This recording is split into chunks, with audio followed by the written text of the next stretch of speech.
예, 예. 저기 화면 공유 좀 네. 꺼주시기 바라고요. 예, 그렇습니다. 예. 예, 예. 우선은 제가 한번 좀 질문 한번 드려볼게요. 좋은 내용이 너무 많은 것 같습니다. 특히 이제 예. 섹스탄트로 이게 위치 구하는 거 저도 잊어버렸는데 북극성의 그 고도를 구할 수 있으면 그게 내 우리의 이도다. 위도다는 네. 기본적인 사항인데 너무 예. 기억이 새로 살아나서 너무 좋았고요. 그리고 IALA가 이제 이거 국제기구 유엔 산하의 국제기구가 앞으로 예. 될 것이다 이런 말씀을 하셔서 굉장히 예. 좋았습니다. 특히 이제 그 부표가 앞으로 자율운항 선박에다가 이제 신호를 줌으로써 그게 굉장히 큰 기능을 할 거다는 점도 상당히 좋은 말씀이셨고요. 그리고 이제 좀 질문을 하나 드리면은 예. 예. 우리가 이제 배 탈 때는 아까 말씀드린 섹스탄트로 위치를 구하면은 사실은 에라가 이제 1마일은 우리가 아주 양호한 거라고 그랬지 않습니까? 여기 배 탄 분들 예. 많이 있는데 예. 현재 내 위치하고 진짜 위치하고 우리가 이제 뭐 천척을 해가지고 얻은 위치가 1마일 차이 나도 한 2km 정도 떨어져도 우리가 항해하는 데는 아무런 문제 없기 때문에 엄청 뭐 우수한 항해사다 이렇게 이야기를 예. 했었거든요. 예. 예. 그러다가 이제 우리가 한 80년대 들어와 가지고 여기 GPS 이게 이제 생기면서 우리가 한 그때는 1km 뭐 그 정도 이야기했던 것 같아요. 그러다가 예. 몇백 미터 되다가 아까 교수님 말씀 들어보면 이제는 10cm 이내의 정도를 이제 가져야 된다 이렇게 말씀하셨지 않습니까? 근데 예. 예. 제가 궁금한 게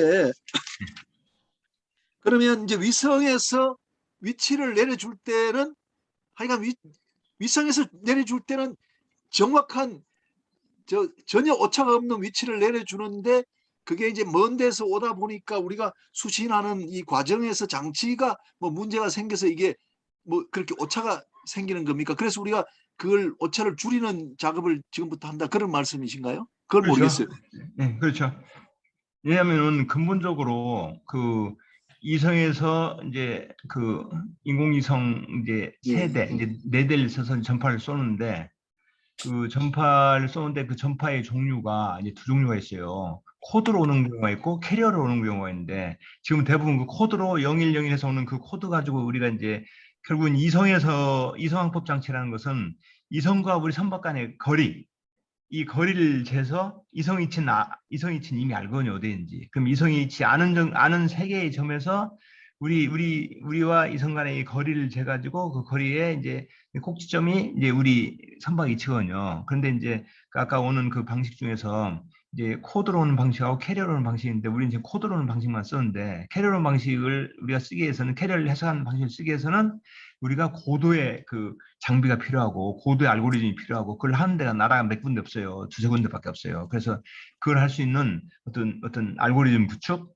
그다음에 그런 장비 구축 이걸 해가지고 이제 우리가 한다면은 이제 센티미터급이 되는 거죠.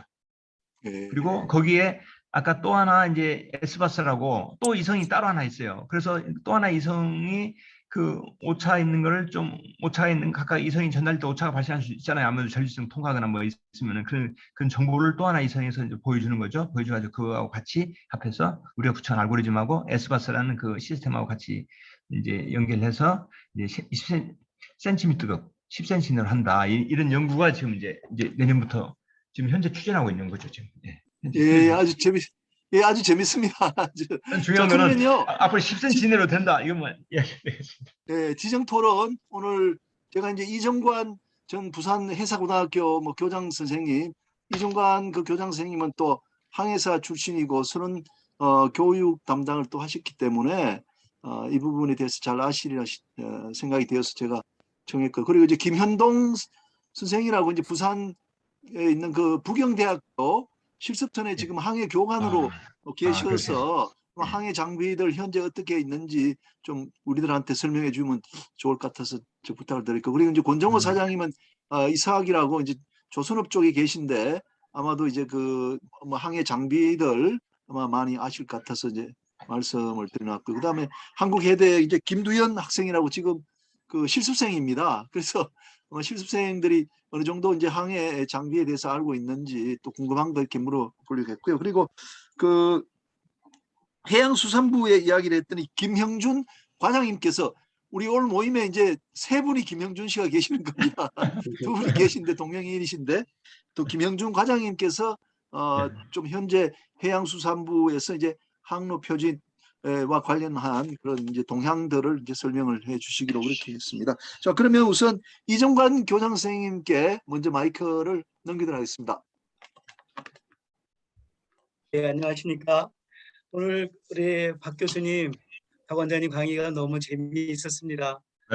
저희가 갑자기 학생들 한 것 같기도 하고 성장하고 있다는 생각도 들었습니다. 그리고 김현진 교수님 이런 자리를 계속 마련해 주셔서 또 감사합니다. 제가 잘 모르지만은 전을 잘 돌아보면서 한번 몇 가지를 여쭤보고 싶습니다. 그 전에 배를 처음에 올라갔던 기억이 나네요. 컨테이너선을 처음 타고 유럽에 다니는 배를 탔는데 홍콩에 들어가니까 밤에 들어갔었어요. 배가 그냥 바다가 전체가 비친 거예요. 번쩍번쩍거리고요. 그 당시는 뭐 아시다시피 밤 항해도 익숙하지 않은데 부산 출항해서 3일 만에 홍콩에 도착했는데 야, 선장님들은 저 별빛 보고 바다에 불빛 보고 어떻게 구별해서 항해할까? 다 부패였더라고요. 선장님들한테는 뻔히 보이는데 배들한테는 보이지 않는 싱가포르 항해하면서 참 항해 표지들이 많이 도움이 됐다라는 생각을 해봅니다. 사실 아시는 것처럼 이항사들은 낮에는 태양으로 선사이팅으로 위치를 내고요. 또 일항사들은 천문항에도 별 잡아서 스타사이팅으로 위치를 내고 그다음에 이게 오메가, 로란, 데카 이걸로 위치를 내고 또 사망사도 젊은사 같이 했고 저희들은 또 NNS로 같이 한꺼번에 열 몇 가지를 쓰면서 위치를 내는 것이 가장 항해에서 중요한 일이 아닌가 싶어요. 그리고 위치를 안 내면 선장님한테 도 맞기도 하고요. 그래서 항상 사실은 뭐 틈만 있으면은 윙브로치 나가서 방로 페이지 잡아가지고 위치를 내는데 신경을 썼어서 그랬던 계절인데 이제 그런 시절에 벌써 센티미터로 위치를 낸다는 그런 시절에 들어간다니까 그다음에 세월이 많이 바뀌고 있다. 특별히 NNS 설치하고 있는 선박도 별로 없었는데 이제 우리나라에서 위성 8개를 쏘아 올려서 이제 우리나라 센티미터 위성 들어간다니까 참 여러 교수님들하고 관계되신 분들이 애를 쓰고 있다는 생각이 듭니다. 감사하게 생각을 합니다. 특별히 IALA가 이제 저는 이것이 인지원적을 처음 알았습니다. 이제 IGO로 된다니까 빨리 우리나라에서 청장이 IG에서 청장이 우리나라에서 나왔으면 좋겠다라는 생각도 듭니다. 우리 교수님께서 수고하셨으니까 그랬으면 좋겠습니다. 저는 이 관련해서 몇 가지 좀 말씀을 세 가지만 좀 말씀을 여쭤보고 싶습니다. 우선은 2018년도에 GPS 교란 문제가 사실은 심각하게 방송이 많이 됐었습니다. 북한에서 물론 군함을 우리나라 군함에 서해안 쪽에 인천 쪽에 방해하고 있었지만은 인천 항로에 입항하는 선박들은 그런 GPS의 역량을 바라지 않았을까라는 염려들을 많이 하고 있었는데 실제로 그 다음에 발표는 없어서 이렇게 GPS 교란이 들어왔을 때 실제적으로 상선에서 이런 것들 그 GPS 교란했던 위험들을 어떻게 막아내고 있는지라는 것을 하나 여쭤보고 싶고요. 두 번째는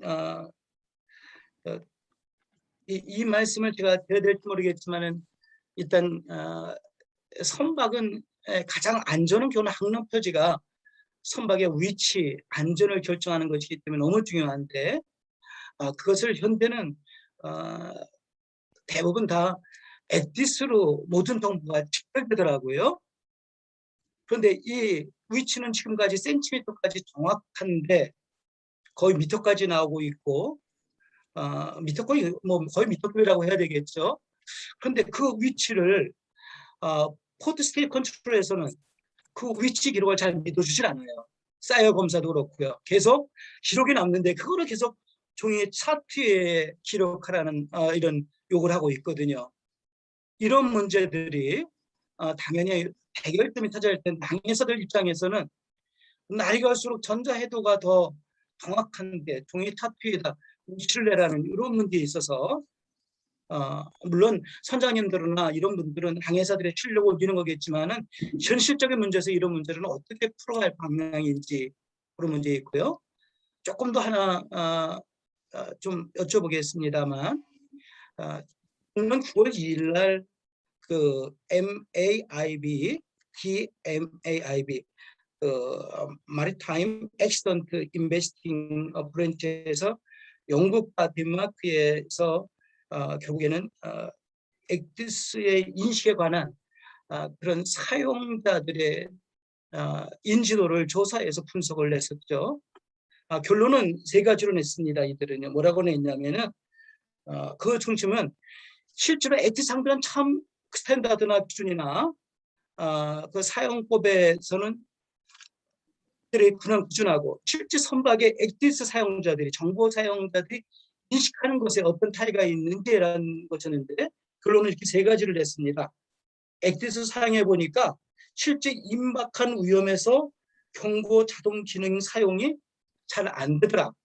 왜냐면 항해사들이 그걸 다 그 경고등들 다 튀어놓거든요. 너무 항구에 들어올 때나 이런 데서 너무 그냥 원인이 계속 뜨니까요.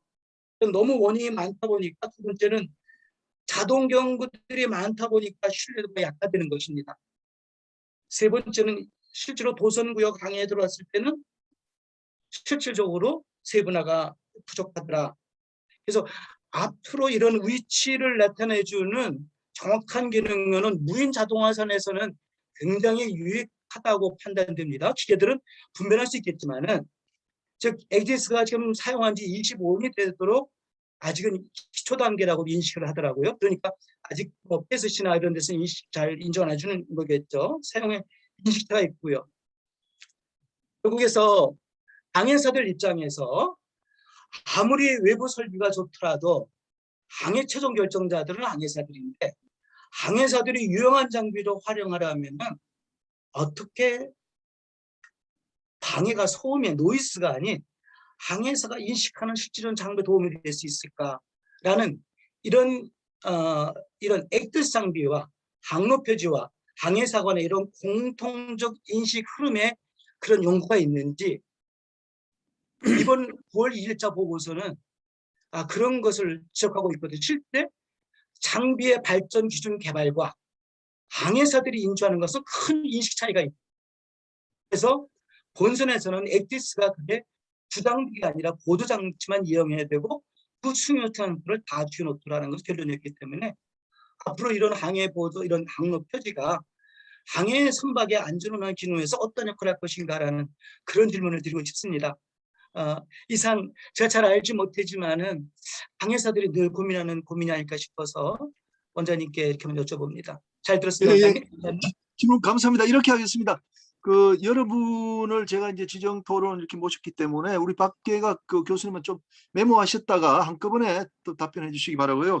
두 번째는 김현동 항해사님, 김현동 항해사님 계시죠? 예, 교수님 안녕하십니까? 예, 우선 현재 어디 계시는지 좀 이야기 좀 해주십시오. 현재 집에서 듣고 있습니다. 집에 말고 근무하시는 데가 수산 네.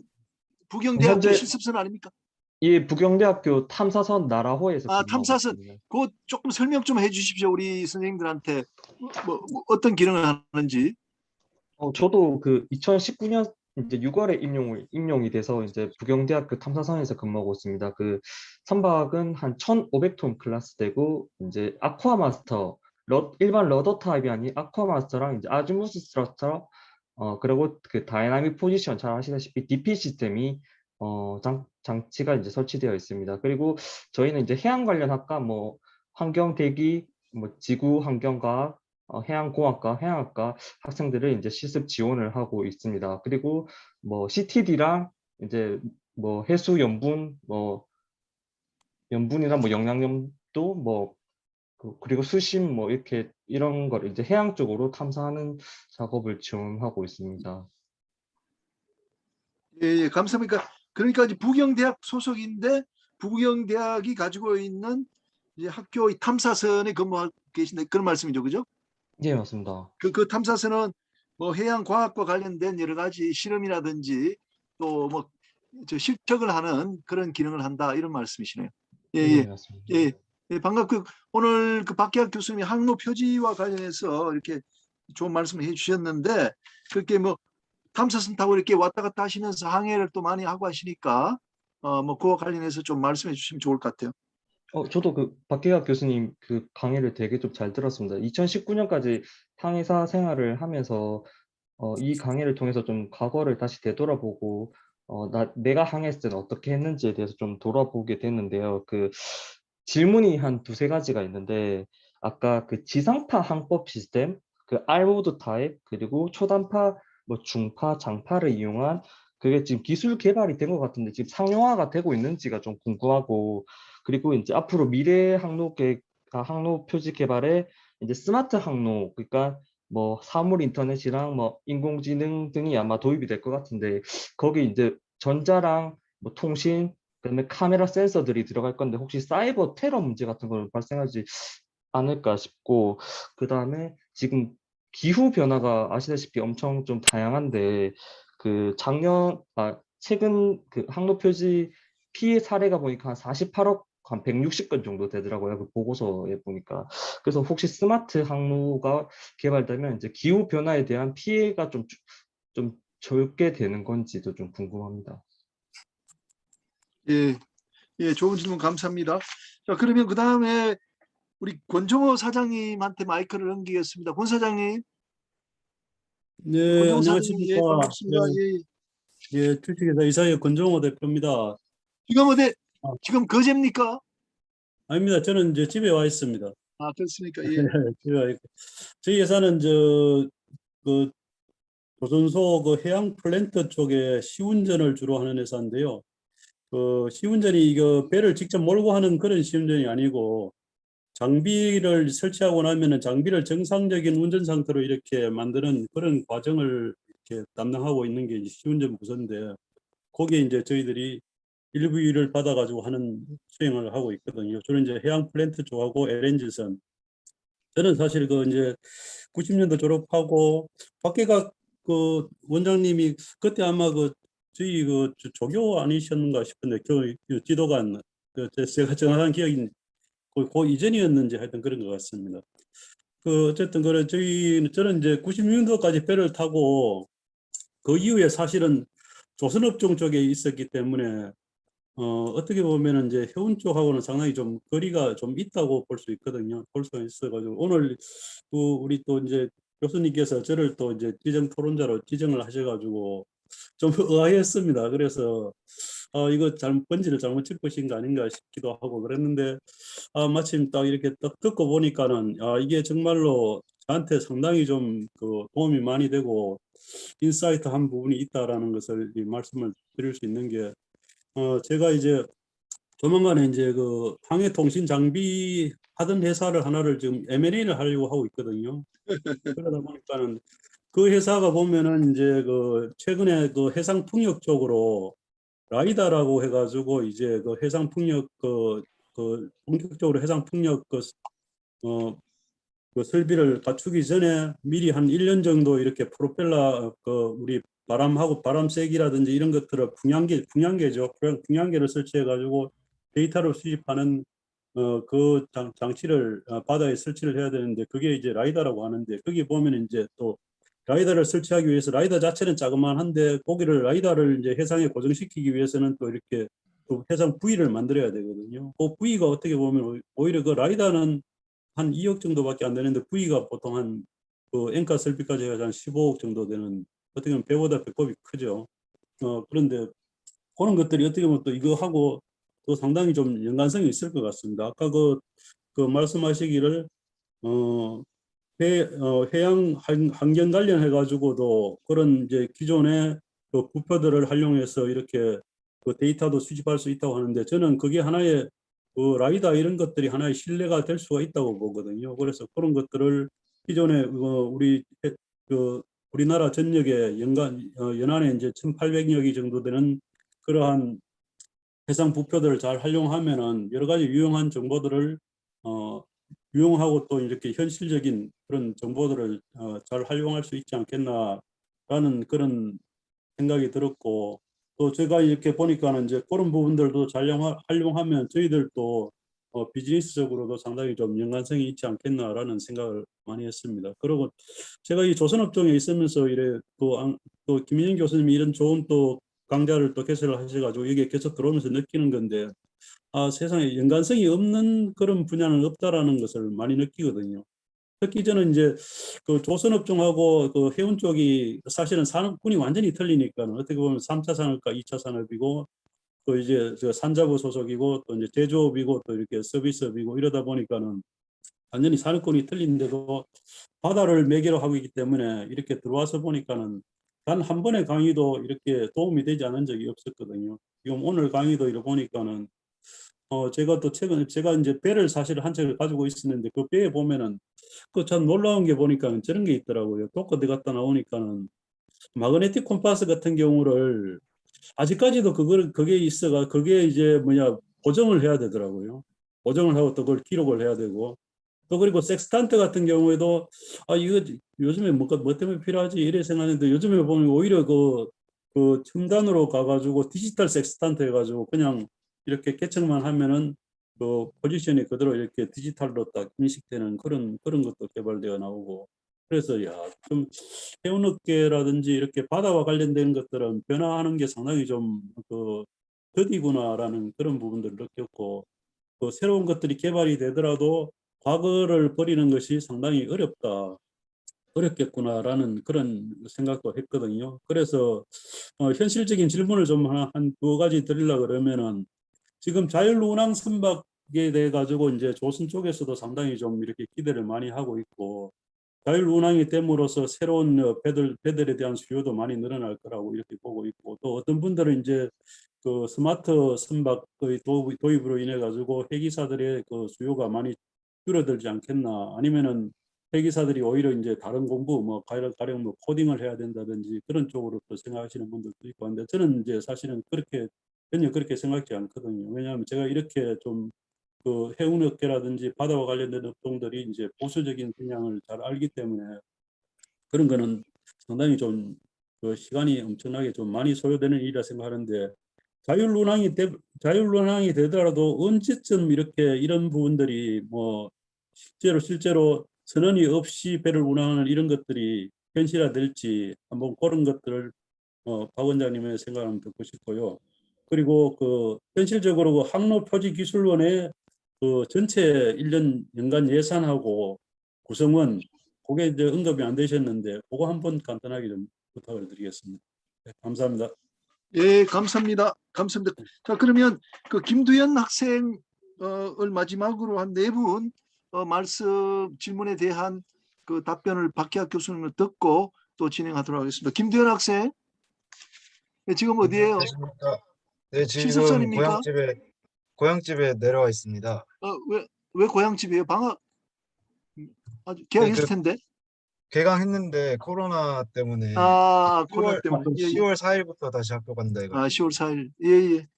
그럼 실습선 한번 타고 나갔다 오셨죠? 네, 맞습니다. 그러니까 항해 장비는 아실 거 아닙니까? 네, 예, 예. 조금 오늘 들은 소감, 좀 질문 사항 있으면 좀 말씀해 주세요. 알겠습니다. 오늘 일단 원장님 강의를 듣게 돼서 정말 좋은 시간이었습니다. 특히 1학년 때 지문항해학 배웠던 기억이 굉장히 많이 났고요. 그리고 실습 때 있었던 일들이 굉장히 많이 생각이 났습니다. 사실 항해사들에게 항로표지는 뗄래야 뗄 수가 없는 관계이고 그 필수적으로 알아야 하는 그런 존재인데 얘기 앞서서 일단 제가 실습 때 겪었던 항로표지와 관련된 재밌는 이야기가 있어서 하나 말씀드리고 싶습니다.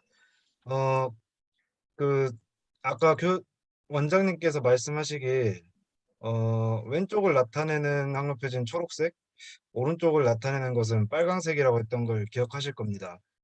근데 사실 우리나라 항구에서 초록색 등대를 보신 경험이 거의 없으실 거라 생각을 합니다. 저도 이거에 대해서 굉장히 의문이 많았는데, 왜냐하면 제가 제주 신항을 들어갈 때 등대가 두 개를 보았는데 하나는 하얀 색깔 그리고 하나는 빨강색이었습니다. 그런데 이 분명 좌연 쪽은 초록색 등대라 하였는데 왜 하얀색일까? 많이 궁금해서 선장님께 질문을 했었습니다. 그래서 선장님이 하신 말씀이 주변을 둘러봐라. 그래서 주변을 둘러봤더니 온통 초록색 산지였습니다. 아, 이거구나. 우리나라는 산지가 많아서 같은 초록색으로 하면 식별하기가 어렵겠구나. 그래서 하얀색 등대를 사용하는구나. 그래서 정말 재밌는 생각을 했습니다. 생각을 해보니 유명한 해변인 제주도 이호태우 해변에 말 등대, 그러니까 거기도 빨강색, 하얀색 한 쌍의 말이 있었고요. 어디를 가도 초록색 등대를 본 적이 없는 것 같았습니다.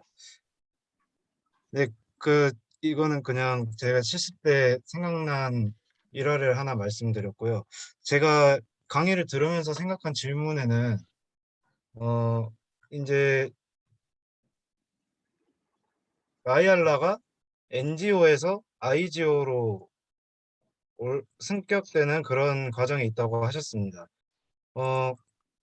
그렇다면 지금 현재 국제적인 상황은 아이알라 A 방식, B 방식이 나눠져 있는 상황인데 이게 만약에 처음부터 아이알라가 IGO로 시작을 했으면 그 강제성을 띄어서 한 가지 방식으로 통일이 되지 않았을까 이런 의문을 공부하면서 많이 가진 적이 있습니다.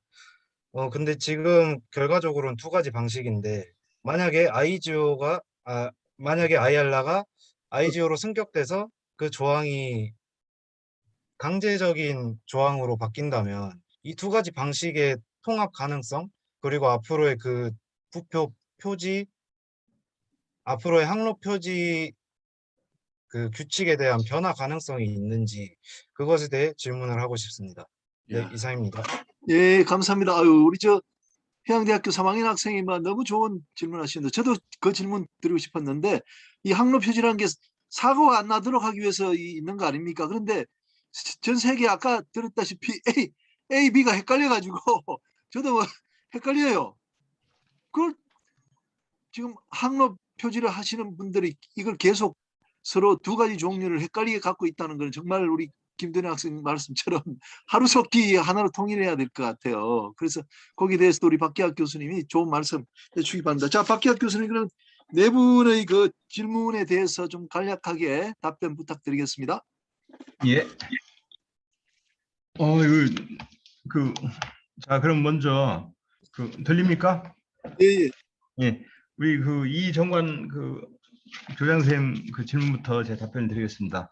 하여튼 우리 이정관 교장선생님은 평소에도 항상 학구적이시고 성격도 온화하시고 열심히 교육도 하시는데 오늘 또 질문도 너무 공부를 많이 해서 질문해 주셔서 감사합니다. 하여튼 감사드리고 질문하신 것 중에서 뭐 제가 다 답할 수 없는 부분도 있는 것 같은데요. 일단 이제 첫 번째 질문은 이제 GPS 2018년도 GPS 재밍 문제, 교란 문제가 발생했죠. 서해안에서. 그랬을 때 상선은 어떤 문제가 있느냐 이런 문제인데 그 당시에 아시아나 항공기가 착륙을 아마 못한 걸로 제가 알고 있습니다. 특히 항공기는 GPS 재밍이 들어올 경우에 이 착륙이 어렵거든요. 항공기는 문제 있겠지만은 상선도 문제 있겠죠. 근데 상선 같은 경우에는 나름대로 저속이기 때문에 저속이고 또 이치를 구할 수 있는 방법들이 많이 있지 않습니까? 그래서 연안에 오더라도 상선의 경우에는 항공기에 비해서 큰 타격이 없을 것이다. 왜냐하면 GPS 없어도 항해할 수 있거든요. 아까도 말씀드렸듯이 등대만 가지고 항해할 수 있거든요. 그래서 일단 상선도 혼란스럽겠죠. 이제 모든 분들이 GPS만 의존을 하거든요. 액세스하고 그러다 보니 갑자기 혼란스럽고 헷갈리겠죠. 이제 그때는 이제 제 생각에는 GPS가 잼이 들어있다는 정보만 알려주면은 알 수만 있다면은 상선 대처 가능할 것이다. 근데 잼이 오고 있다는 이 정보를 아마 안 줬다면은 못 받았다면 상당히 이제 좀 위험해질 수 있겠죠. 이제 그런 문제가 있는 것 같습니다. 일단 최소한 상선은 이제 잼인데 일단 정보만으로도 대응할 수 있지 않을까. 근데 이제 항공기는 안 된다. 그래서 저는 상선 문제에 대해서는 그 당시 크게 이제 언급은 안 된 걸로 알고 있거든요. 근데 앞으로는 최소한 우리나라에서 항로표지과에서 그런 사건이 발생할 경우에는 이제 그런 긴급 정보라도 발송한다면은 상선에 큰 도움이 되면 나름대로 이제 GPS 의존 시스템을 보지 않고 다른 시스템으로 치기를 하면 되겠다. 이런 제 견해를 말씀드리고요. 두 번째 질문은 이제 이제 액티스라기보다 ENC죠. 일렉트로닉 내비게이션 차트, 이제 전자해도죠. 이 전자해도의 이제 법적 문제 이것 때문에 굉장히 다툼이 있었는데 제가 알기로 전자해도를 어떤 식으로 만드느냐, 벡터 방식이냐, 매핑 방식이냐 이걸로 굉장히 논란이 있다가 현재 있는 종이해도 그걸 그대로 스캐닝해서 받아들여서 거기다 이제 그 정보를 표시하는 이 벡터 방식으로 전자해도를 만들기로 통일이 됨으로 인해서 그 이제 그 전자해도의 법정화 문제는 없어졌다고 제가 알고 있거든요. 근데 그 여전히 이제 전자해도가 그 뭐 문제가 있다는 그건 전 잘 일단 현장에서 그런 문제가 있는지 모르겠습니다. 일단 법적으로는 국제적으로는 수로구에서는 이 종이해도를 그대로 스캔해서 쓰면 종이해도잖아요. 그래서 거기다 그걸 이제 법정해도를 쓰면 문제 없을 것이다. 그런데 이제 종이해도하고 이 전자해도 관계는 또 어떤 문제인가 그건 아직 잘 몰라요. 좀 연구를 해서 답변을 드리겠습니다만은 일단 벡터 방식의 전자해도가 쓰고 있기 때문에 그 전자해도는 문제가 없다. 법적으로 법적 그 장비다, 법적 해도다 이런 말씀드릴 수 있고요. 그 다음에 이제 그 액티스 문제죠. 액티스에 보면은 그 액티스가 기능이 엄청 많아요. 그러다 보니 알람이 너무 많이 울립니다. 그래서 그 알람이 너무 많아도 항해사한테 방해가 되고 너무 적어도 안전하게 도움이 안 되고 여러 가지 그 문제가 있거든요. 어떻게 최적화된 알람을 선정할 것인가. 이걸 이제 연구를 한 사람이 있어요. 오랫동안. 그래서에 보면은 김홍태 박사라고 그분이 오랫동안 이걸 심리적으로 연구하고 지금 그 실험도 하고 있거든요.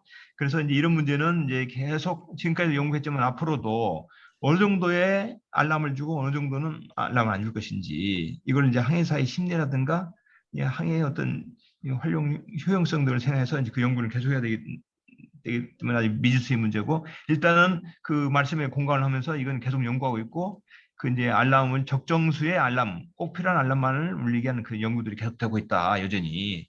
그리고 우리나라 그 최고의 대가는 크리스에 이제 김홍태 박사님이 하고 있으니까 이제 그 계속 이제 좀 편리하게 잘 될 것이다 이런 말씀을 드리고 싶고요. 그다음에 네 번째 질문은 이제 아까 말씀드린 이제 항로표지에 대한 항로표지가 이제 항해사를 위한 역할 말씀하시는데 여전히도 저희들이 이제 연안항해 할 때는 물론 액티스를 보고 하지만은 결국은 도선사들이 지금 뭘 보냐면은 도선사들이 인천항 들어올 때도 보면 중시선을 봅니다. 중시선만큼 중요한 그 정확한 없거든요. 중시선만큼 정확한 그 선의 측정망이 없기 때문에 여전히 항로표지라든가 그 눈에 보이는 물리적인 그런 이제 어떤 물표, 일종의 항로표겠죠. 물표나 이런 것들이 여전히 그 도선사나 항해사가 의사결정하는데 확신을 줄 수 있다. 그럴 땐 여전히 이제 항로표가 유용하다. 이런 말씀 드릴 것 같고 그런 유용한 역할을 할 수 있도록 저희들도 예를 들어서 중위선이 있는 그 산 봉우리 봉우리에 항로표지 등대를 설치한다든가 이렇게 해서 그런 이제 항로표지가 항해사한테 이제 그 등대라든가 이런 것들이 전자적인 방법 아니라도 도움을 줄 수 있는 그런 걸 계속 강구할 필요가 있다. 이런 말씀을 드리고 하여튼 좋은 질문을 생각합니다. 이상으로 이제 이정관 그 이제 박사님한테 이정 답변 드렸는데 답이 됐는지 모르겠습니다만 인터하고 그다음 김현동 우리 그 교수님한테는 첫째 이제 보안 문제를 얘기했어요. 그러니까 보안 문제가 알모드 상용화 문제를 했는데 알모드 상용화는 지금 우리나라는 아직 되고 있지 않습니다. 지금 연구를 2년째 하고 있고요. 우리나라는 2년째 연구를 하고 있으니까 아마 2, 3년 연구가 하면 우리나라 상용화 될 것이다. 이 말씀드릴 수 있고 유럽에는 연구가 상당히 진척돼서 벌써 상용화 단계에 가까워지고 있다. 이 말씀드릴 수 있고요. 그 다음에 그 아까 말씀드린 그 항로표지가 스마트 항로표지로 활용됨에 따라서 여러 가지 이제 정보를 그 수집하고 전달하는 과정에 사이버 테러 가능성이 있다. 이건 굉장히 중요한 문제 같아요. 중요한 문제인데 우리는 거기까지 깊게 연구 안 했는데 앞으로 그런 것도 제가 보기에 중요한 연구의 대상 아닌가 싶습니다. 연구를 해서 그 항로표지 정보를 테러를 하기 위해서 일부러 가짜 정보를 항로표지 치드한 정보를 가짜 정보를 줄 경우에 안전에 큰 위협을 줄 수 있잖아요. 그런 연구도 필요하다. 그리고 좋은지 해서 감사하다 생각합니다. 이걸로서 답변을 대신하겠습니다. 그 다음에 권종호 대표님은 제가 아마 지도관 할 때 학생했던 같은데 얼굴 딱 보니 기억이 나고 왜 니는 선배하고 이름이 같냐 해서 야단도 내치고 그런 것 같아요. 왜 니는 그 내 2년 선배하고 이름이 똑같냐 얼굴은 틀리고 그런 적이 있는 것 같은데 하여튼 만나서 반갑습니다. 하여튼 내 틀림없이 지도관 했을 겁니다. 하고 권종호 대표께서 말씀하신 거는 아까 해상풍력에 해상풍력 그 시스템에 이제 라이다가 필요하고 라이다를 작동하기 위해서는 이제 부표가 필요하다. 이런 걸 굉장히 우리도 이제 관심을 가지고 봐야 될 것 같습니다. 그래서 현재도 그 항로 표지에 라이다를 장착하는 그런 아이디어까지는 아직 못 냈어요. 왜냐하면 라이다는 많은 전력이 필요해요.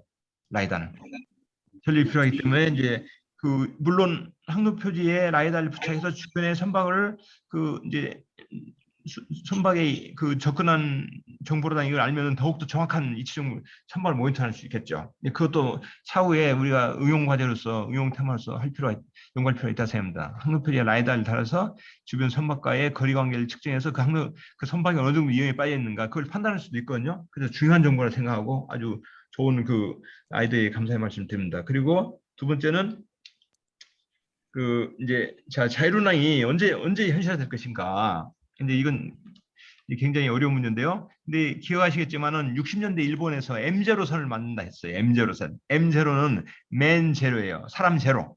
사람 제로선을 만든다 해서 엄청나게 그 유효한 적이 있거든요. 그때 일본이 그 자동화가 굉장히 발달되고 자동화 연구를 일본에서 가장 활발히 하고 세계 1위로 돌아야 할 때 그때 이제 일본이 과감하게 선박에 선을 하나도 안 타는 선박을 만들겠다 해서 M0 프로젝트를 추진한 적이 있었거든요. 그게 실패를 했는데 지금은 이제 상황이 바뀌었어요. 바뀌어가지고 그 뭐 하여튼 상당한 크기의 선박들이 그 이제 그 자율운항 선박이 되고 있고 또 이제 유럽에서는 그 상용화될 정도로 롤스로이스에서는 상당히 진입되고 있거든요. 그렇기 때문에 자율항선은 이제 미래에는 반드시 올 수밖에 없는 상황이다. 그렇지만 그게 자율항선이 오더라도 우리 항해사 등의 역할이 필요할 것이다. 예를 들어서 연안에 접근할 때는 지금 자율항선이 이제 1단계, 2단계, 뭐 3단계, 4단계 있습니다만 완전 자율항선이 되더라도 이제 근해에서부터 이제 원양까지 자율운항선이 되지만은 근해에 접근하면은 우리가 이제 도선사나 이제 항해사나 기관사 요원들이 근해 입구까지 가가지고 아니면 빠르 스테이션까지 가가지고 탑승을 해서 승선을 해서 배를 끌고 오는 이런 식의 형태의 자율항선이 되지 그 큰 유조선의 위험한 선박이 항내에 자율운항 도는 건 상당히 아마 허용하지 않을 것이다. 시민단체도 그렇기 때문에 자율항선 시대는 다가오지만은 완전한 자율항선이 되더라도 이제 그런 어떤 그 사람과 결합된 기존의 어떤 인적 자원하고 결합된 자율항선이 운행되는 그런 상태가 될 것이고 물론 지금도 원양에서는 오토파일럿이 자율항선이 중요거든요. 원양에는 오토파일럿이 벌써 20, 30년 전에도 항해사가 필요 없어요. 원양에서는 저절로 혼자 가요. 지금도. 그런데 그걸 좀 더 확장해서 근해까지 올 수 있는 그런 시대가 되고 또 자율항선이 되더라도 자율항선이 되기 어려운 어선이나 소형선하고는 굉장히 공존할 것이다. 공존이 10년, 20년 이상 공존할 것이다. 20년, 40년 이상. 그래서 자율항선이 모든 선박이 자율항되기는 제거에 무지무지한 세월이 필요할 것이다. 왜냐하면 어선들 1톤짜리, 5톤짜리, 0.5톤짜리 이걸 어떻게 자율항하냐 이거죠. 그걸 다 타고 다니는데 그 바쁘게 그리고 거리도 가까운데 어떻게 자율항하냐 이거죠. 그런 선박들이 계속 공존하는 그런 시대가 오고 자율항선이 완벽하게 개발되더라도 완전한 자율항 되기 위해서는 계속 비자율항선하고 같이 결합된 상태로 같이 혼용된 상태로 상당히 그 활용될 것이다. 그 시기가 10년, 20년, 30년 될 가능성이 있다. 이렇게 보고요. 그 대신에 일단 그 근해에서부터 대항까지 근해 투 근해까지 가는 자율항은 급하게 닥칠 수 있다. 거기에 대해서는 제가 장담은 못하겠지만 IMO에서는 그 어떤 계획을 가지고 그 마스라 해서 자율항 선박 1단계부터 4단계 그 단계를 거쳐서 이제 개발을 하고 이제 서서히 인원을 감축한 쪽으로 갈 것이다 이런 생각이 듭니다. 그리고요 마지막에는 그리고 이제 그리고 우리 항로표지 기술의 예상 인원하고 그 중요한 예상 인원하고 우리 예산하고 인원수를 얘기했는데 지금 현재 항로표지 기술원이 64명입니다. 인원이 64명이고 이번 티오를 내년 걸 2명을 더 땄어요. 그래서 실질적으로 이제 66명이고 예산은 금년이 1억이 넘었고 아니 100억이 넘었고요. 내년에는 아마 예산이 한 120억 가까이 되지 않을까 이 생각을 합니다. 그 이제 정확한 액수는 아니지만은 이제 그 정도로 이제 말씀드리고 싶고요. 마지막에 우리 김도현 학생이 이제 질문을 하셨어요. 김도현 학생이 이제 아얄라가 NGO가 처음부터 아얄라가 NGO가 아니라 IGO가 됐으면 미국이 이제 그 양 반칙하듯이 삐방실 자기 양 그 친한 국가들하고 같이 삐방식 맞는 게 처음부터 없어지지 않은 그런 사건이 일어나지 않았겠냐 이 생각하는데 저도 동감합니다. 근데 아시겠지만 근데 처음부터 그 강력한 제도가 있었으면 그런데 결국은 국제적인 협력, 협정은 힘은 올리더라고요. 그래서 우리가 지금 달러 때문에 미국은 달러를 많이 찍어내고 있잖아요. 거기에 대해서 엄청 지금 뭐 불만 있는 나라 있지만은 힘이 있으면 이거 따를 수밖에 없어요. 국제 논리라는 게. 거기 빠져버리면 아무것도 안 되기 때문에. 그래서 이 힘은 올리 때문에 이게 그 이제 통합이 안 되고 어떤 이게 그 배경은 잘 모르겠어요. 그 이제 아일라 역사를 제가 연구하지 않기 때문에 모르겠는데 하여튼 이제 거기에 대해서는 저도 이제 공감을 하고요. 이제 안전항해 특히 항해사를 위해서는 이게 하나의 방식이 돼야지 두 개 방식이 되면 상당히 누가 봐도 문제점이 있잖아요. 대학 다닐 때 배우면서 좀 이상하다 생각하고 했어요. 모든 학생들이. 왜냐면 시험 문제도 시험 공부하기도 귀찮고 골치 아프잖아요. 그래서 하여튼 근데 하여튼 이게 과연 미래에 IG가 되면 이게 통합이 될 것인가. 근데 아마 통합을 쉽게 하지 않으나 싶어요. 왜냐하면 미국이 그때까지 세계 제1, 2 슈퍼국가 된다면은 그 양보 안 할 수도 있어요. 양보 안 하면 그 못하는 거거든요. 또 우리가 미국하고 관계가 깊기 때문에 이제 또 그 이제 국제적인 그 이제 정서상 정치적으로는 그 쉽지 않고 이론적으로는 그게 맞는데 과연 현실적으로 그게 가능할까? 거기서는 제가 확답을 못 드리겠지만 일단 학자적인 입장에서는 이 IG가 되면 자꾸 권유를 해서 미래에는 가능하면 안전은 심플해야 되거든요. 안전이 복잡은 항상 사고가 나요. 뭐든지 심플 is 베스트. 그래서 가장 가능하면 심플하게 큰 IG가 되면 만드는 그걸 권유하도록 계속 많은 분들이 얘기하고 미국도 또 그때 마음 변하면은 따르면 우리나라도 따라야 되겠죠. 근데 일단은 그것도 이제 쉽지 않은 정치적 문제다. 이제 이리 말씀드릴 수 있겠습니다. 예. 뭐 이 정도로 박 제가 교수님. 100% 답 못했지만 일단 한 데까지 답을. 예, 박 교수님 대단히 감사합니다.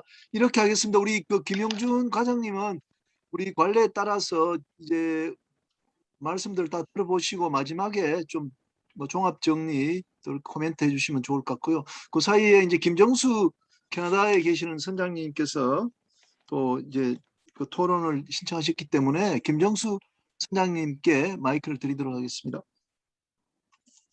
예, 안녕하세요. 우리 김인영 교수님, 이거 수고 많으십니다. 이거 이 토론방이 요새 아주 기다려져요. 그리고 우리 박계가 원장님의 말씀 잘 들었습니다. 옛날 생각이 많이 나는데, 네, 고맙습니다. 예, 우리 박 원장님 조금 좀 아쉬웠던 거는 그 한국의 등대 문화유산에 우리 5, 6도 등대가 빠져 있는 게 좀 아쉽습니다. 왜냐하면 그 5, 6도는 제가 4학년 마지막에 11월 달에 그 카누 타고 카누 몰고 5, 6도 등대 갔어요. 가서 올라가니까 거기 그 60년대인가 그때 사라오 태풍으로 그 등대 바로 옆에 큰 바위덩어리가 올라와 있었거든요. 그래서 정말 이것저것 그때 경관이 지금도 머리에 남아 있는데 오늘 그 말씀하신 것 중에 특히 참 감회스러운 게 그 KPS 프로젝트가 내년부터 시작된다는 게 진짜 대단합니다. 이게 저는 그런 경험이 있는데 이게 전쟁 유사시에 미국의 GPS라든가 뭐 이런 신호를 갖다가 걔네들이 중지할 수도 있고 그 오차 범위를 갖다가 늘릴 수도 있고 마음대로 조종하거든요. 실질적으로 제가 1980년 군대 제대하자마자 저는 미국의 MOC에 바로 이제 승선하러 갔어요. 그때 MOC는 세계에서 제일 그 앞선 회사였는데요. 올라가니까 바로 그 해에 미국 GPS 전신인 NNSS 네비 내비게이션 세틀라이트 시스템을 갖다가 저희가 장착을 했어요. 그래가지고 그때 NNS에서 그때는 세틀라이트가 한 5개 정도밖에 없어가지고 한 3개 정도, 앨리스트 3개 정도 잡으려고 그러면은 한 15분 정도는 통상 우리가 기다렸어요. 세틀라이트 다 뜰 때 3개 정도 보일 때까지 우리가 기다리고 잡고 그랬던 시절이 있었는데 그때도 신호를 갖다가 이라크인가 어디하고 뭐 전쟁한다면서 걔네들이 오차 범위를 갖다 확 늘리고 막 그러더라고요. 그래서 그런 거를 생각했을 때 지금 KPS가 우리 한국 시스템이 생긴다는데 진짜 아주 고무적입니다. 참 그동안 수고들 많이 하시고 이제 뭐 한국이 돈이 되게 많네요.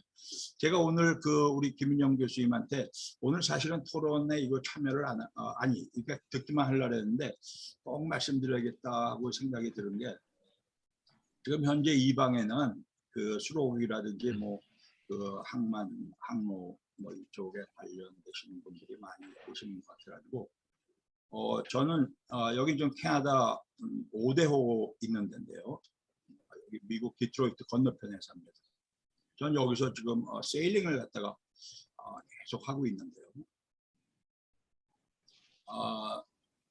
저는 캐나다에서 96년에 캐나다로 왔습니다. 그래서 여기서 지금 밴쿠버에서도 배 몰고 좀 다니고 여기서 좀 다니고 있는데 제가 항해사로서 한국 수로국이나 항만청에다가 좀 부탁할 게 좀 있어요. 요새 해양 사상 고치라든지 뭐 이런 식으로 얘기를 이제 이 중요한 것이 이제 점점 부각이 되면서 저번에 윤명철 교수님께서 그 장보고에 대한 말씀도 좋고 진짜 이런 것들이 지금 세대에 우리가 돈도 있으니까 할 만하거든요. 근데 여기서 우리 항해사들이 항해를 하려면 아까 전자 지도 뭐 전자해도 말씀을 많이 하셨는데 이 항해하는 시스템 그 항해하는 시스템이 지금 휴대폰이나 타블렛 여기에서 항해 지도가 다 뜬단 말이에요. 근데 이거 말고 이제 기존의 메이커들이 있죠. 뭐 후르노라든지 뭐 후가위 뭐 레이머린, 가민 뭐 여기서 자기네 전자 지도들을 다 판매를 합니다. 그런데 중요한 건요. 지금 전 세계의 항해사들이 이 컴퓨터 쪽에 많은 지식 갖고 있는 항해사들이 수천 명이 모여서 오픈 CPN이라는 소프트웨어를 만들었습니다. 오픈 CPN. 그 오픈 CPN은 OS를 갖다가 오픈 플로터라는 OS를 기반으로 해가지고 오픈 CPN이라는 헤더 관리 시스템을 갖다가 띄우는데 중요한 거는 이 모든 게 프리로 제공된다는 겁니다. 모든 전 세계에서 항해하려는 모든 스키퍼나 캡틴한테 프리로 이렇게 쓰게끔 전부 다 하고 있는데 문제는 거기에 올리는 헤더예요. 아까 맵 차트에 대해서 말씀하셨는데 차트는 우리가 쓰는 차트 아까 맵이라고 그러셨지만 이제 레스터 차트를 말씀하시는 건데 레스터 차트하고 이제 벡터 차트가 있단 말이에요. 근데 이 레스터하고 벡터 차트를 갖다가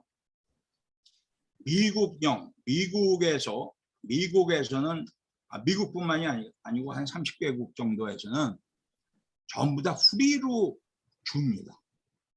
누구나 공짜로 쓰게끔 그 미국의 NOAA에서 공짜로 다운로드 받아가지고 오픈 CPN이라는 소프트웨어에서 오픈 CPN은 꼭 OS 오픈 플러터에서 돌아가는 게 아니고 윈도우라든지 지금 아이패드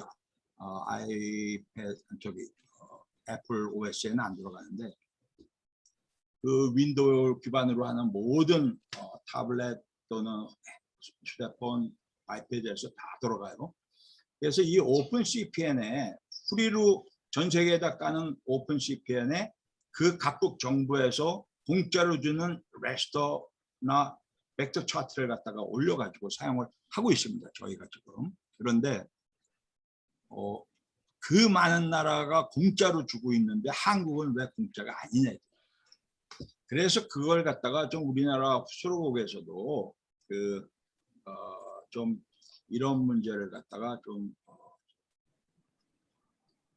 개선을 좀 해가지고 공짜로 받아 쓸 수 있게끔 이제는 할만하지 않느냐. 지금 뭐 한국에 돈도 많고 우리 각 부처의 예산도 많으니까 좀 디지털 시대에 우리나라의 디지털 차트만큼은 전 세계 사람들이 공짜로 쓰게끔 하자. 이걸 갖다가 예, 잘 알겠습니다. 예. 디지털 차트 한국에서 좀 제공하도록 해달라 이런 말씀이 있었어요. 근데 이제 박기학 교수님은 수로국당은 좀 아니시라서 좀 이따 과장님께서 좀 말씀을 한번 해주시면 좋을 것 같고요. 다음은 한기철 도순사님이 신청하셨습니다. 한기철 도순사님.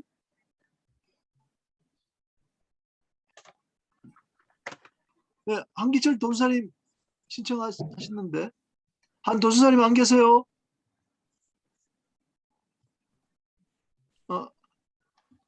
예. 예, 박기학 원장님 반갑습니다. 네, 제가 지금 반갑습니다. 예, 부산 신항에서 지금 도선 중이다가 잠시 지금 한 15분 뒤에 지금 도선하러 나가야 되는데 마침 8시부터 좀 쉬고 있어가지고 강의 잘 들었습니다. 아니 지금 한기철 도수사님 저 어떤 일 하시는지 우리 그 오늘 참석하신 분들한테 좀 설명부터 일단 좀 해주십시오. 어떤 일 하시는지. 아, 예, 예. 저는 저 부산항 도선사로 있는 저 한기철 도선사입니다. 현재 부산 신항에서 지금 야간 근무 중인데요. 아까 우리 저 박규락 그 원장님 그 강의를 들으면서 실제로 우리 도선사들이 아까 그 중시선에 대해서 말씀을 드렸는데, 지금 저희가 옛날에 그 전파항에도 있고 지문항법이 있지만, 사실 저희 도선하는 입장에서는 그 한가하게 그 윙브릿지에서 레이더를 보거나 이럴 시간이 없기 때문에 실은 목측에 의한 그런 그 안전항해가 굉장히 중요합니다. 그래서 요즘 그 비근한 예를 들 것 같으면은 지금 그 부산항, 그러니까 부산 그 역사 바로 옆에 보면 크루즈 최신 크루즈 그 터미널이 개장이 됐는데요.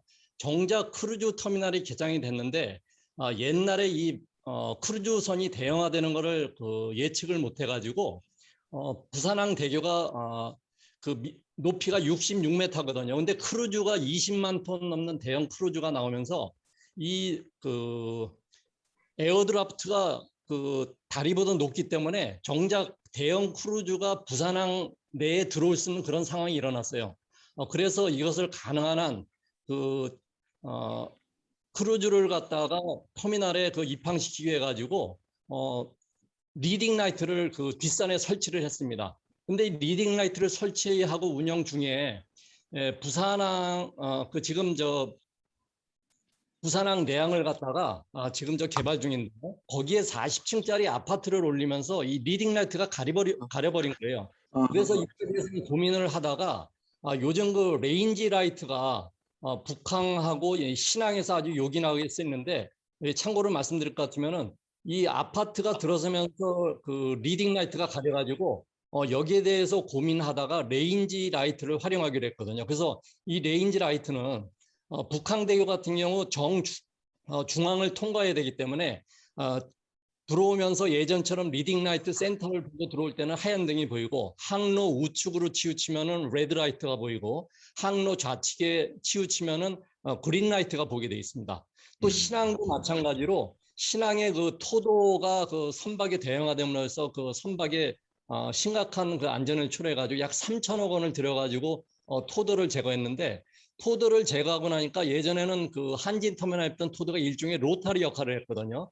그래서 토도를 끼고서는 그 출항하는 선박은 좌측으로 돌고 입항하는 선박 이렇게 했는데, 어떠한 그런 안전면에서 거기에다 AI 레이더상에 그 AIS 그 일종의 가상부표가 나타나게끔 그런 그 일종의 센터 역할하는 가상부표를 설치를 했고요.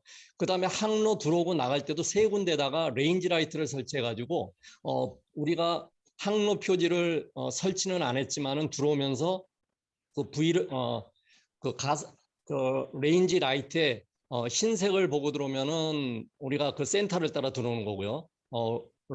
그린이냐 레드 라이트냐에 따라 가지고 자기 위치를 가늠할 수 있습니다. 그래서 저희가 지금 이 선박 대형화됨에 따라 가지고 이 그 레인지 라이트가 저희 그 도선사 입장에서는 그 굉장히 지금 그 요긴하게 쓰이고 있습니다.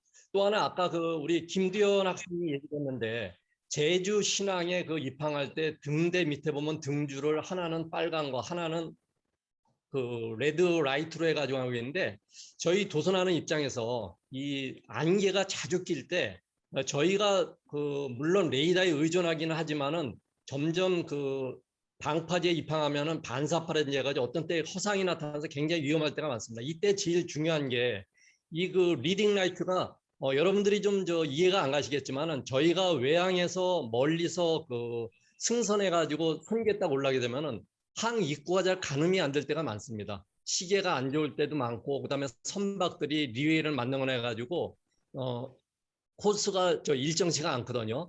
이럴 경우 제가 처음에 했을 때 그 아까 말씀드린 그 제주 신항처럼 한쪽에 하얀 등주하고 그 빨간 등주를 보여주는 게 정말로 저희가 그 부산항 입구를 갖다가 그 컨택할 때는 아주 요긴한 거예요. 근데 현재 지금 부산의 오륙도 등대하고 조도 등대 쪽에는 지금 이 등주가 지금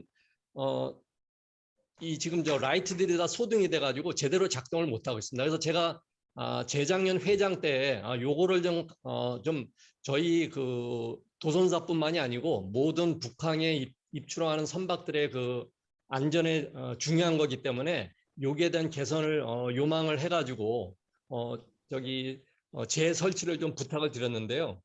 현재는 이게 또 태풍이 한 번씩 내습하면 전원이 차단돼가지고 자꾸 끊어지고 그러거든요. 그래서 지금은 그 태양광을 이용해가지고 이 등주를 비추게 되는데 너무 지금 미약합니다. 그래서 저희가 원했던 타입은 아닌데 제가 그 몇 달 전에 확인했던 바로는 앞으로 요게 개선이 돼가지고 예전처럼 등주를 이렇게 밝혀가지고 안전하게 할 수 있도록 한다는 얘기를 들었습니다. 어쨌든 우리가 요즘 점점 이 전파법, 내비게 GPS라든지 이렇게 되고 있지만은 아직까지도 항내에서는 육안에 의한 그 지문항해가 굉장히 유용하게 된다는 걸 한번 좀 말씀을 드리고요. 어쨌든 점점 우리 과학이 발달되고 있지만은 그래도 제일 중요한 건 목적에 의한 아까 말씀드린 리딩 라이트. 도선사 입장에서는 눈으로 보면서 하는 그 항해가 아직까지도 제일 정확하고 안전한 항해가 된다는 말씀 드릴 수 있을 것 같습니다. 이상입니다. 예, 감사합니다. 그 좋은 말씀이셨고 현직 도순사님께서 부산항 도선하면서 그 리딩 라이트 중요성 말씀해 주셨고요. 자, 그러면요 일단은 김영준 그 과장님으로부터 이제 그 박기학 교수님 또 말씀해 주신 부분을 또 보완 또 해주실 수도 있을 것 같고 또 뭐 새로운 내용 해양수산부 입장을 좀 이렇게 해주시면 좋을 것 같아요. 과장님 오늘 나와주셔서 대단히 감사합니다. 예. 반갑습니다. 안녕하세요. 부산청 항해표지과장을 지금 맡고 있는 김형준이라고 합니다. 잠깐만요. 목소리가 작아서 좀 크게 좀 해주십시오. 예, 잠시만요.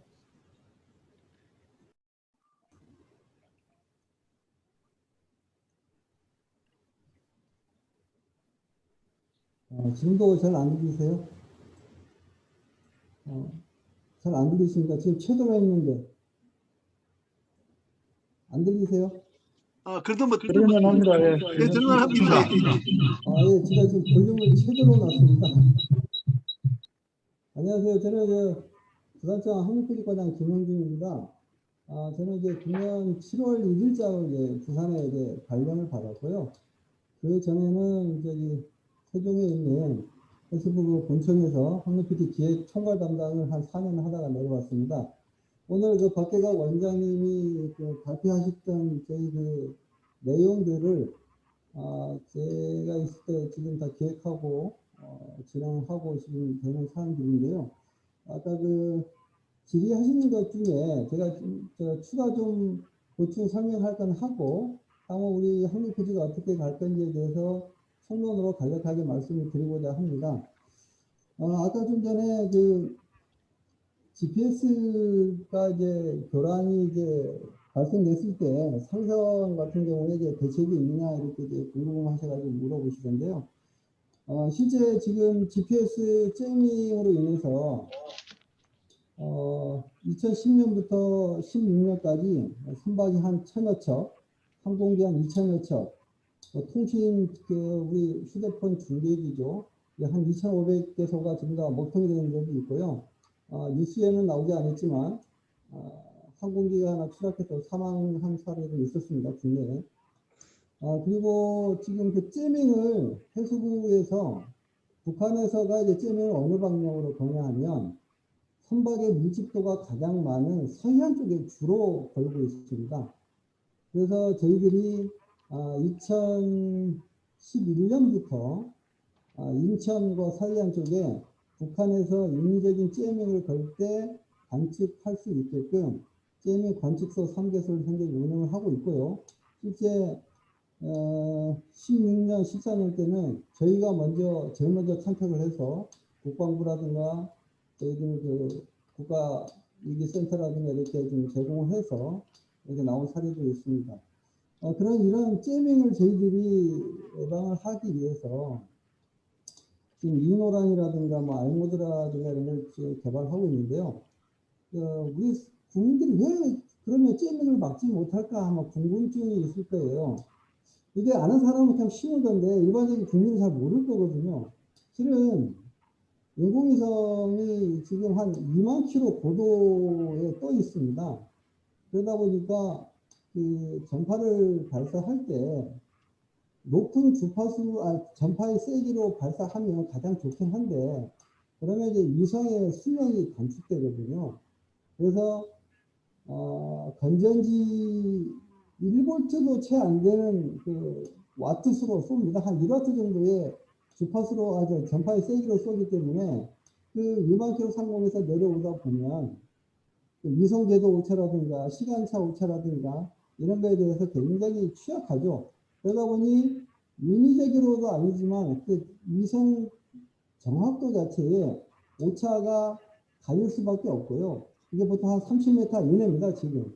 그거를 저희들이 이제 현재 그 저희 해수부 지금 현재 충북 옥천에 있는데요.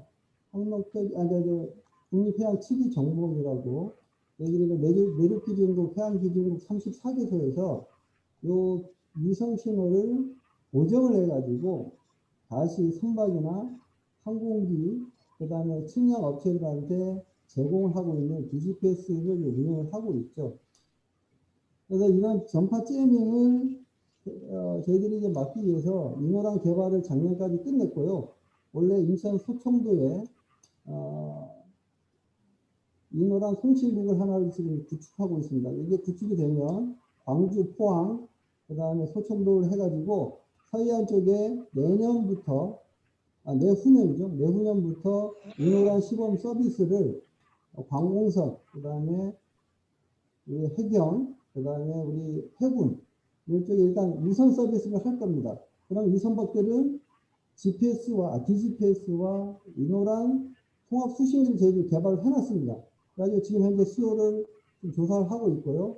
이걸 이제 보급을 해서 시험 운영을 할 예정입니다. 그렇게 되면 제밍에 대해서는 좀 더 이제 안전하게 이제 항해를 할 수 있을 거고, 그게 상용화가 되고 안정화가 되면 우리나라의 전 원활 선박에서는 이제 수신기를 탑재하면 제밍에서는 좀 자유로워지지 않을까 그런 생각을 하고 있습니다.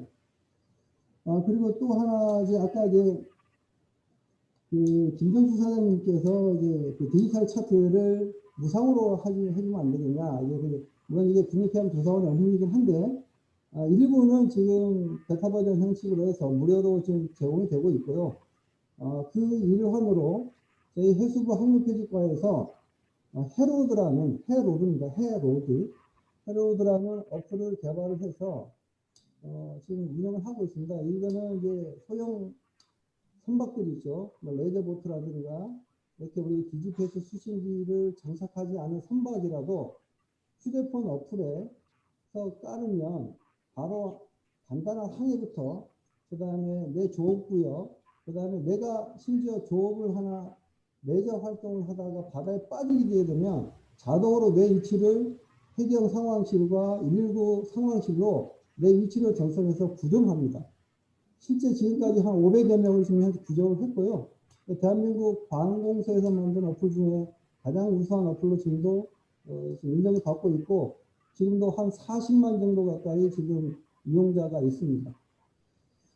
그리고 또 하나 아까 부경대 김현동 항사님이 그 스마트 항로 폐지 관련해서 나중에 이게 되면 사이버 보안 문제가 있지 않냐, 저희도 그걸 염두하고 있습니다. 그래서 이번 스마트 항로 폐지 연구개발 R&D를 지금 340억을 들여서 지금 하고 있는데요. 25년까지 하고 있습니다. 여기에는 우리 디지털 저작권 관리라는 해상교통정보의 DRM 등 콘텐츠 보안 기술 같은 것도 다 반영이 되어 있고요. 그 다음에 지금 아이아가하고 IMO하고 같이 공동으로 보안 솔루션을 지금 만들고 있습니다. 일례로 지금 S200 기반의 어떤 디지털 정보 체계라든가, 그 다음에 마린 리소스 네이밍이라는 MRN이라는 고유 해상 자원명이라는 고유 시벌 정보를 지금 모든 장비, 정보, 그 다음에 도큐멘트 이런 거에 다 붙일 수 있는데요. 쉽게 얘기하면 MRN이 뭐냐면 사람이 우리 대한민국 국민은 누구나가 갖고 있는 주민등록증이 있죠. 주민등록 번호죠, 번호. 그건 올리원이죠. 한 사람만 갖고 있는 번호지 않습니까? 이 MRN 체계를 해양교통 정보에 뭐 등대 정보라든가 뭐 수건 정보라든가 선박 정보라든가 모든 정보를 MRN이라는 고유 정보를 인식 정보를 부여해서 관리를 할 그런 시스템을 지금 저희들이 개발을 했고요. 아마 저희 우리 부에서 만든 게 아마 조만간 국제 표준이 되지 않을까 하는 그런 기대감도 갖고 있습니다. 저희들이 제일 먼저 지금 체계화를 만들었고 IARA 커뮤니티에 저희들 계속 지금 참여해서 발표를 하고 있습니다. 그렇게 이해를 해주시면 될 것 같고요.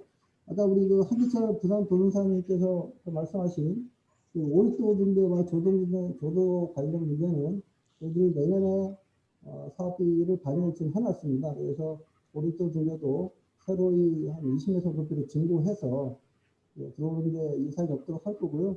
저희들 아까 말씀하신 대로 지향등이라고 그러죠. 리딩 라이트 하고 그다음에 디렉션 라이트 해가지고 저희들이 하는데 이거는 저희들이 계속 부산시나 감천항, 내양 이런 데 항로가 복잡하기 때문에 연안항에서는 인간의 시각 정보로 모든 정보를 캐치하고 판단을 합니다. 그래서 그런 쪽에 저희들이 지금 포커스를 맞춰서 계속 시설 증설과 개량을 하고 있다고 말씀드릴 수 있겠습니다.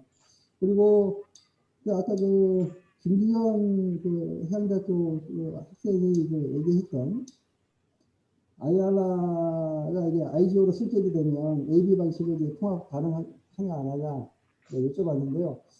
이게 원래 IARA A 방식은 이 선박의 좌현등, 우현등하고 같은 방식입니다. 근데 B 방식은 그 반대죠.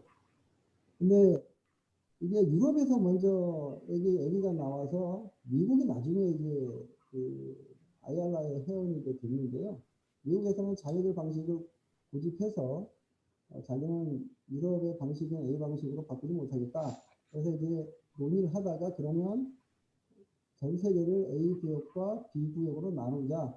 그래서 미국과 남미, 그 다음에 미국의 어떤 영향권에 있던 나라들은 다 B 방식을 쓰고 유럽은 A 방식을 쓰고 있는데 지금도 미국은 IARA를 NGO에서 IGO로 바꾸는 것에 대해서 그렇게 탐탁치는 않게 생각을 하고 있습니다. 근데 저희들이 계속 쫓기고 시키고 있고 아마 미국도 들어올 것 같고요.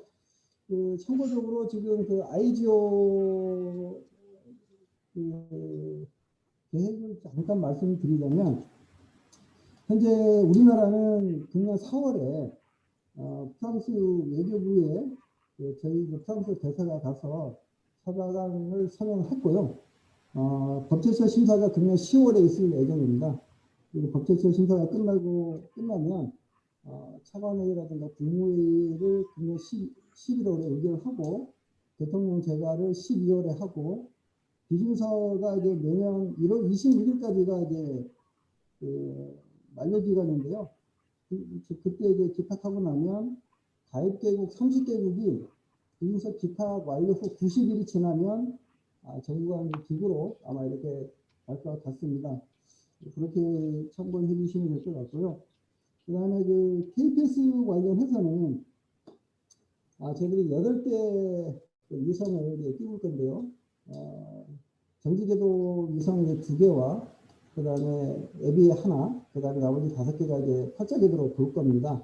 27년도에 첫 위성을 띄울 거고요. 마지막 위성은 34년도에 이제 띄울 겁니다. 이 KPS가 왜 굉장히 중요하냐면, 안보라든가, 그 다음에 위치 정보, PNT 정보에 대한 종속성을 지금 벗어날 수 있다는 게 가장 큰 혜택일 겁니다. 아마 PNT 정보를 우리는 아마 중요성을 잘 모를 거예요. 우리가 공기의 중요성을 모르듯이 우리 주변에는 PNT 정보가 공기와 같은 역할을 하고 있습니다. 우리 휴대폰도 다 PNT 정보 없으면 아무것도 못하고요. 금융거래도 PNT 정보가 없으면 아무것도 못하고 전력, 교통 다 마찬가지입니다. 이거로부터 우리가 독립 자주권을 가질 수 있다는 이제 그 의미를 이제 갖고 있는 거죠. 이 PLD 정보가 되면 IMO가 요구하는 오토도킹이죠. 자동 이제방 이게 10cm입니다. 이거를 충분히 이제 해줄 수 있고요. 또 하나는 그 국방이죠, 국방. 지금 GPS, 미국에서 제공하는 GPS 위성은 군사용은 저희들한테 오픈을 안 합니다. 그래서 이제 소스 코드가 이제 밝혀 있는데요. 이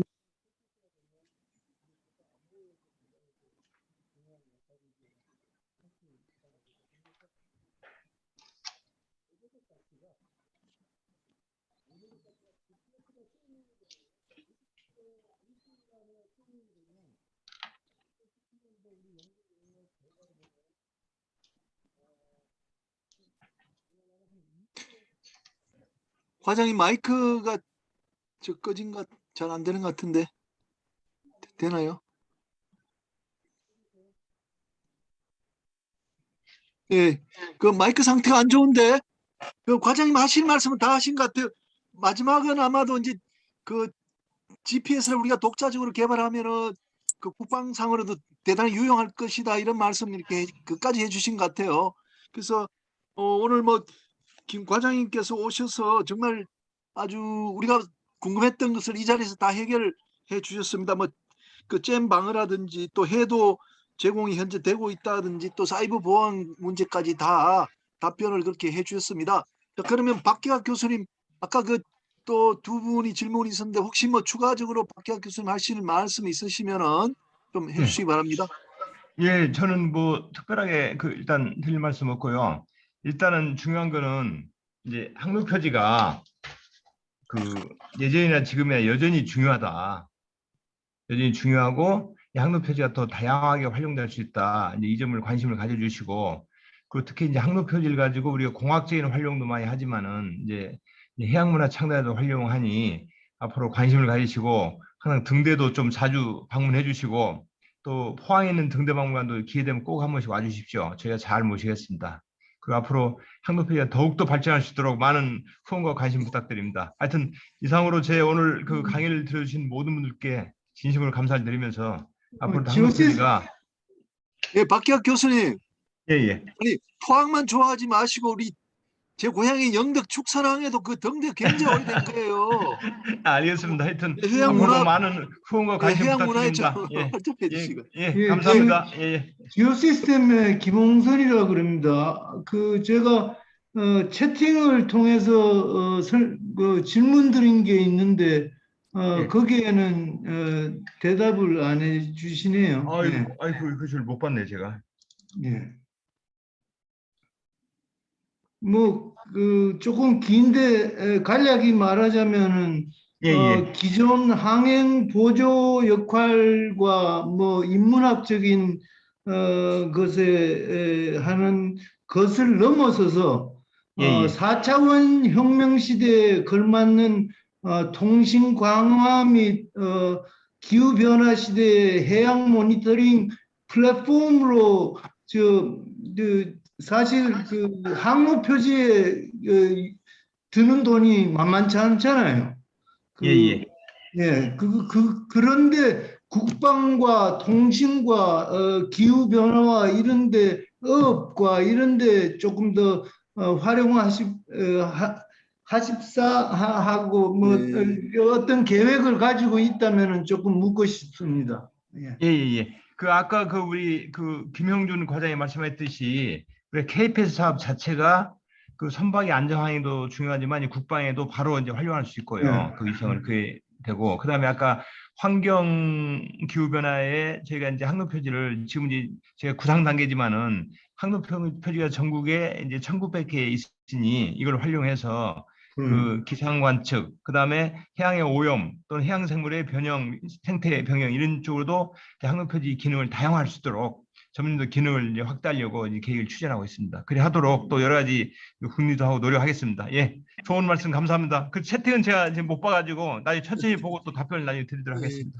박계학 교수님, 예. 박 교수님, 제가 진짜 이렇게 들어보고 아마 네. 많은 분들이 이제 그 좀 생각하실 것 같은데, 우리 이 모임에서는 우리가 바다 관련 산업을 좀 발전시키는 쪽에 다들 관심이 많습니다. 그래서 우리가 뭐 예. 매출이 일어난다든지 또 수출한다든지 이런 데 이제 관심이 많거든요. 그래서 우리가 이제 그 항로 표지가 좀 선진화가 돼 있다면은 후진국들이 있을 거 아닙니까? 그죠? 저 예, 예. 후진국, 거기에다가 우리 그 항로 표지 그 계획을 가지고 가서 이렇게 설치해야 된다 또 하기도 하고, 우리가 예, 예. 부위를 만들어 가지고 또 수출하기도 하고, 그 부위를 만들 때는 우리 뭐 조선이 또 이렇게 개입되지 않겠습니까? 그래서 그런 것이 좀 이렇게 가능할지, 그런 것을 예, 하는 예. 나라가 있는지 그걸 좀 여쭤보고 싶습니다. 예, 예, 거기에 대해서 답변 드리겠습니다. 우리 항로 표지를 가지고 이제 국제협력 하는 거를 우리가 ODA를 하거든요. ODA, 어디? 예, ODA, 예, 예. 오피셜, 그러니까 이제 공적 원조를 하거든요. ODA, 어시스탄스.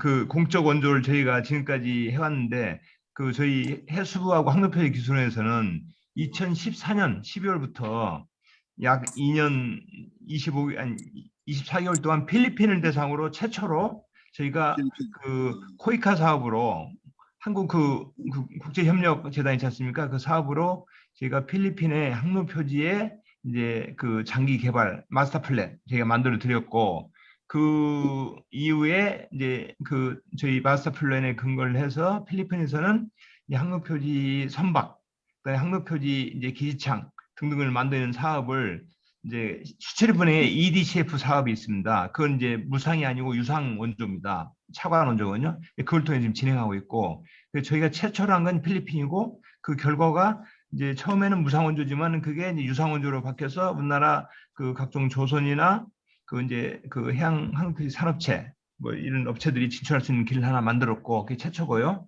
그 이후에도 우리가 지금 현재 하고 있는 게 인도네시아에 약 600억 그 항로표지 그 사업도 추진 중에 있고, 지금 현재 그 아마 계속 공고가 떠서 계약을 수출입원이 하고 있을 겁니다. 그 있고, 그다음에 스리랑카, 방글라데시, 그리고 또 이제 캄보디아 등등 그런 사업을 그 연간 저희 기술원만 하더라도 그 이제 공적 그 원조 ODA 관련 사업을 약 18억 정도 하고 있습니다. 저희들은 그 시드머니를 하고 있고, 그게 성공하면은 그 다음 단계는 바로 이제 유상원조로 EDCF하고 연관된 출수면 연관된 그 사업을 하고 있고 계속 추진하고 있고, 해수부에서 굉장히 그 관심을 가지고 있습니다. 아유, 자랑스럽습니다. 예, 예, 아주 자랑스럽습니다. 이렇게 하겠습니다. 이제 그 마지막 그 이제 클로징을 해야 되겠는데, 오늘은 우리 최재형 그 선배님한테 오랜만에 좀 마이크를 드리고, 전작 선배님도 좀 한 말씀 좀 해주시기 바랍니다. 또 우리 회계사 출신이신데 그 최재형 선배님 좀 한 말씀 부탁드리겠습니다.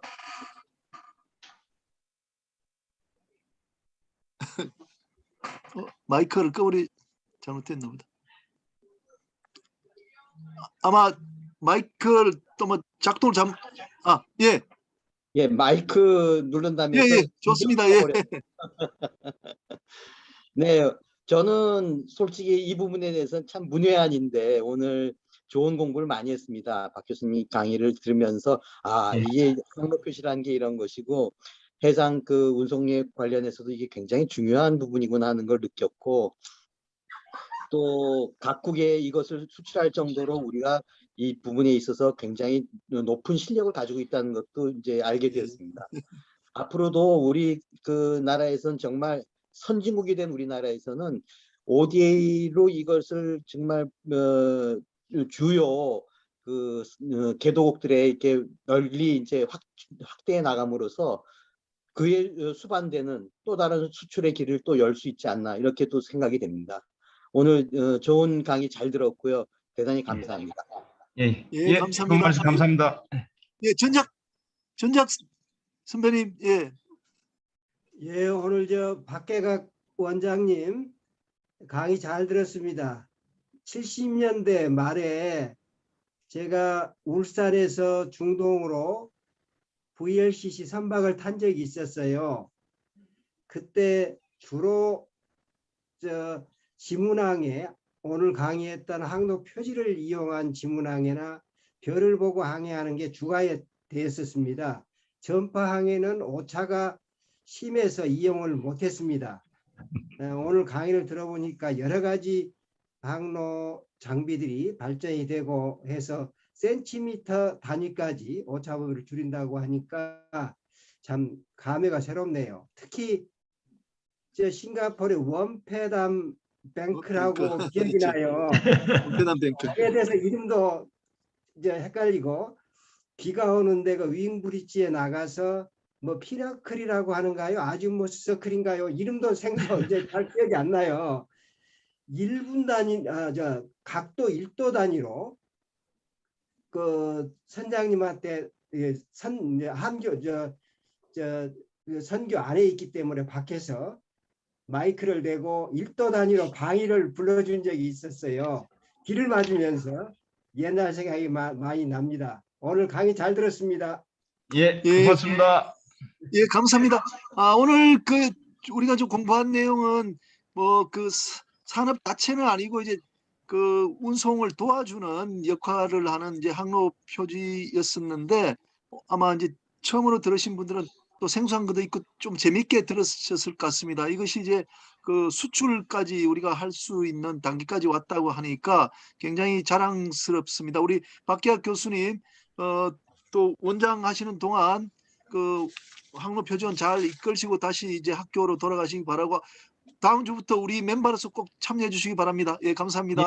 예, 알겠습니다. 예, 고맙습니다. 예, 수고 많으셨습니다. 이만 마치도록 하겠습니다. 감사합니다. 고맙습니다. 예, 수고하셨습니다. 예, 선생님 잘 들었습니다. 예, 김정수